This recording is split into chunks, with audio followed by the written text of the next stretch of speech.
kumpanya ito? St. Timothy. O, St. Timothy ito. St. Timothy ang kontratista dito. Kaya titingnan natin kailangan pasagutin natin kung bakit ganitong ginawa nila.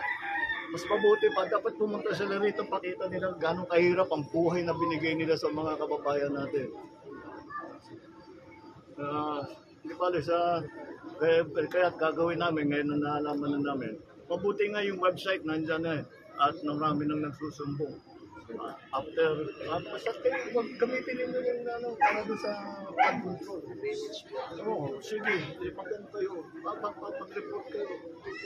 Paulit-ulit yung report na sa akin, report na kay Gob, report na kay Gob. Lahat ng report na ninyo para alam na, pati sa press, report ninyo para alam namin lahat. Dahil hindi pwedeng ganito ang pira. This has been going on for years. Kailan inumpisahan ito? Itong dike.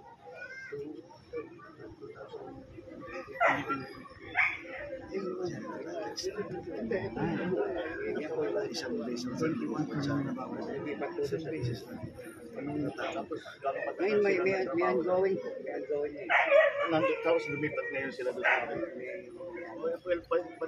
Anyway, but ang katotohanan, under specification, yung ticket dahil nasa bakal, tapos nakita mo kung ticket, pag hahanapin ninyo, meron kami mga picture, pati meron kami mga diver na sinisid dun sa ilalim, at nakita talaga, very manipis lahat ng simento, hindi pantay-pantay, basta hindi magandang trabaho, talagang bibigay.